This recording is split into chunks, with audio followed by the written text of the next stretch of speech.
Hello class, so we're back and we're covering an essay titled What Makes Killing Wrong? So this is written by Walter Sinnott-Armstrong, a philosopher who's born in 1955 and teaches at Duke University. Then we also have his co-author, Franklin G. Miller, born in 1948, teaching at the Department of Bioethics at the National Institute of Health. And then so the essay, What Makes Killing Wrong? Okay, so in the abstract we have what makes an act of killing wrong is not the act that causes a loss of life or consciousness, but rather that act that comes from a loss of all remaining abilities. Okay, so we're going to look at what that means, right? So in other words, is it morally wrong to then that segues into a question: is it not morally wrong to kill patients who are universally disabled? And then so, in other words, the question of the DDR, which is known as the dead donor rule, might become under question once we start taking into consideration the points of this essay.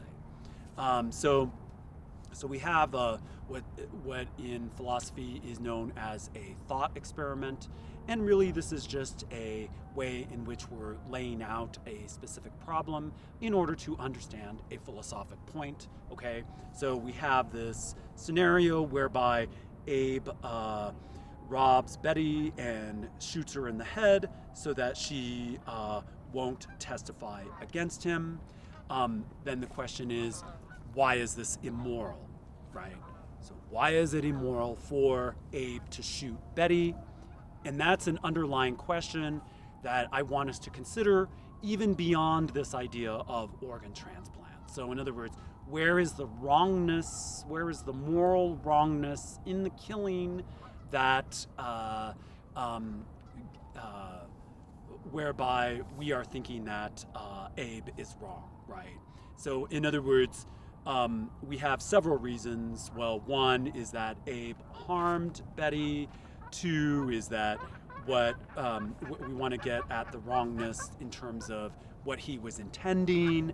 Likewise, we might think of this as a violation of rights, but yet even a violation of rights is still a violation of harms to Betty's rights.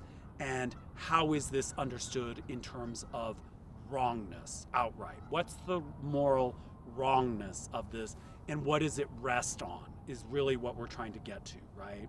And then so a lot of this is resting on this idea that it's grounded on the bad effect that was intended, generally speaking, but what was that harmful effect on Betty? In other words, what kinds of effects cause harm, right? In other words, what's the harmfulness? To get to the harmfulness would understand the wrongness of it. And so once we start laying it out, we can't just say, well, it's wrong, because we got to understand what the wrongness is and what that wrongness resides on, okay? So that's really a lot of the point why I have classes do this, read this paper, is because we don't always pinpoint how it is that we understand the wrongness of killing, right? And then so this isn't a simple question, even if we get to why it's increasingly difficult to account for the how. In other words, its degree of wrongness, right? So in other words, what kinds of effects cause harm? We want to know how they cause the harm and what is the degree of the wrongness, etc., right? And so, yet, where is the wrongness in the killing of effect? So in other words, yet where is the wrongness in Abe's act of killing an effect on Betty? And so in other words, how is it that Abe's killing her affects Betty in a way that is morally wrong for Abe? That's another way of putting that, right? So in other words, what are the effects of wrongness for Betty to be killed by Abe, right? And so what he's thinking, or what the co-authors are thinking, is that we could divide the wrongness into an effect, or we could think of an effect, and then we could divide that effect into two types of effects. One is that it's the loss of life, okay? So killing Betty brings about a loss of life. Then there's another effect that is total disability and loss of ability, etc., right? And then so the effect, the wrongness is in the effect to Betty's loss of life or her total disability. So we have two threads there, and what we're going to do is we're going to follow those two threads. So in other words, the killing of Betty by Abe results in the universal disability of her. And so let's think of disability here as he is taking the ability away from Betty. He's taking away her abilities when he kills her, okay? And so, in other words, the question is it the loss of life, or is it this killing of, killing off of her abilities, right? So, in other words, Abe's act is immoral because she has no abilities anymore. Totally, absolutely, forever, and all at once. So in other words, the reason why this presents a special case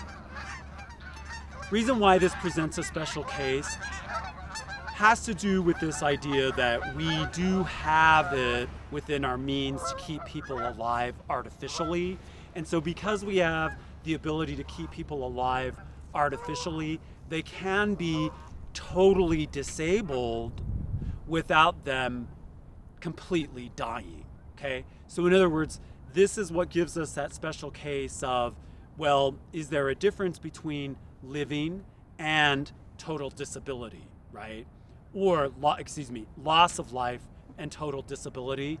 And he's going, and our co-authors are going to try to convince us that the total disability is what is important to focus on here.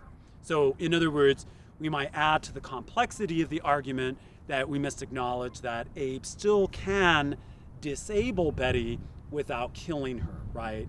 Her life can be artificially sustained, and she could still have life but be just totally disabled, right? So in other words, total disability explains the wrongness of Abe's act as immorally, right? So how is it that we could connect loss of life or disability? So in other words, now let's say that Abe's bullet to Betty's head is not total, or that she lives in this vegetative life nonetheless, but let's consider that she's maybe possibly not even feeling any pain. So in other words, we might say that, well, even if she's totally disabled, she might be conscious to the point where she is feeling some kind of pain. And what he's saying is, let's take, for example, someone that is totally disabled and is feeling confused and not necessarily even feeling any pain. And so then he's saying, well, still the point is that the wrongness of the killing lies in the total disability. So in other words, the question still is open. Is she better off in this condition to be totally disabled, whether she's conscious or unconscious, but yet still totally disabled, right? Or universally disabled. So the key there is that universal disability, right? So in other words, is Abe's act wrong by loss of life rather than total disability? Therein we have the question. Yet, yes. So in other words, nothing is worse than total disability, right? So in other words, both options should be thought of as dreadful.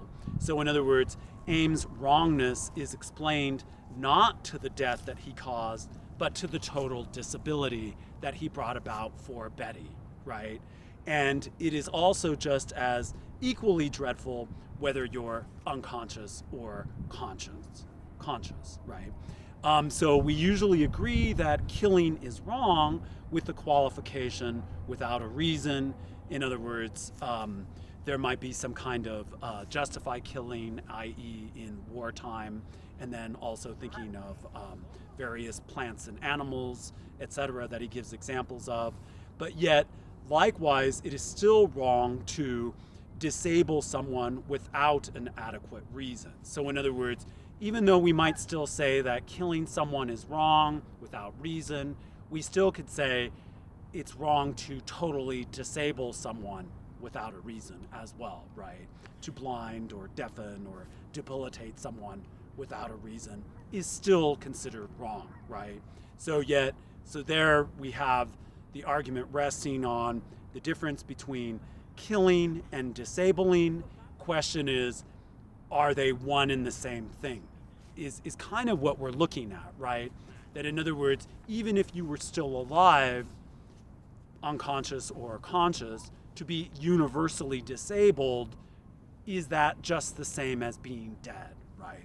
And so, in other words, I think that one of the points that this rests on, apart from what they write as well, is a point on the ambiguity of how it is that we understand death, number one. In other words, the way in which death is defined.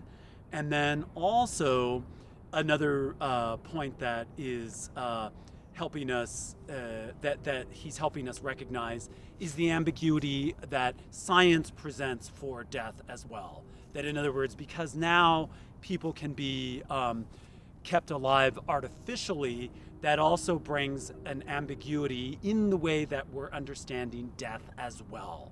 And so I think that those 2 points, aside from the essay, also bring us to a clearer understanding of some of the problems that we're looking at in terms of the philosophy of death and dying, right?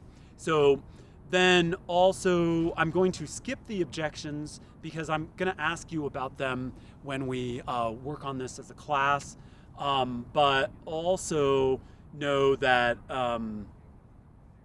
the points are worthy of considering. And then the question is, what is his point? What are the co-authors' points on organ transplant, and what does that mean? So in other words, most medical ethicists agree on the DDR, the dead donor rule, and see the death as being absolute and universal before an organ can be taken from a donor, right? So in other words, a doctor must not kill a patient in order for the organ to be taken and used for another patient, right? But yet the source of vital organs comes from those who have been diagnosed with brain death or total brain failure. And then there's also a second source of patients who are neurologically damaged, individuals who are not brain dead outright, but yet after they remove the life support, then the organs can be taken. But yet what the co-authors are showing us is that there's this very fine line between the patient being alive and then dead, and oftentimes the dead donor rule is not necessarily practiced strictly. So in other words, patients technically are still alive when the organs are harvested, right? And so the reason why this is the case is because the patient is universally disabled. Question is that just like being dead? And we're just going to leave it at that question mark as to when it is morally justifiable to procure vital organs, right? Does the patient have to be universally dead, or does that total disability count as death itself? Okay, so why don't we take it from there, and I'll talk to you later. Bye.